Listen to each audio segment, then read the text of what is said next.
আসসালামু আলাইকুম। এখানে একটি কামিজ কাটিং করব। তো কামিজের জন্য এখানে আমার 2.5 গজ পরিমাণে কাপড় আছে। তো এখানে আমি প্রথমত কাপড়টি মিলিয়ে নিয়েছি।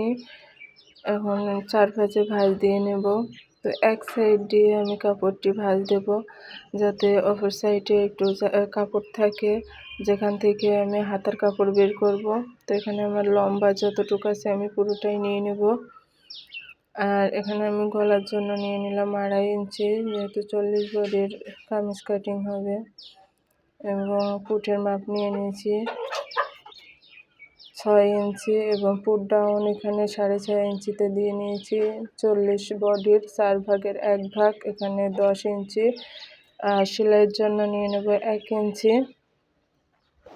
তো এই তো আমার মেজারমেন্ট অনুযায়ী আমি মার্ক করে নিচ্ছি এবং এখানে ফাড়ার যে মাপটি এখানে আমি দিয়েছি 13 ইঞ্চি।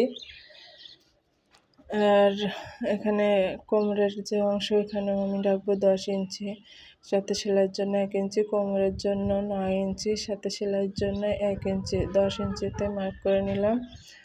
এখন দাগগুলো মিলিয়ে দেব। তো এই তো জামার মাপ নেওয়া শেষ। এখন এই যে ঝুলের মাপটি আমি নিচের থেকে উপর থেকে নিচ বরাবর আমি দাগ দিয়ে নিচে, যাতে আমার কাটিং করতে সুবিধা হয়। এখন আমি কাটিং করে নিচ্ছি। তো একটা জামা কাটিং করা দেখলেন কতটা সহজ,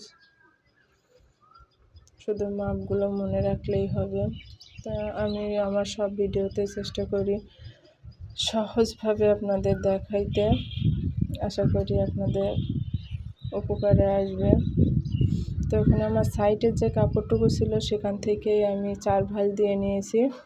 এখন হাতার মাপ অনুযায়ী আমি দাগ টেনে নেব। এখানে হাতার লম্বা আছে 15 ইঞ্চি এবং মোহরি আছে 6 ইঞ্চি এবং মোহরার যে ডাউন এখানে দিয়েছি 2.5 ইঞ্চি। এখন আমি হাতাটি কাটিং করে নেব।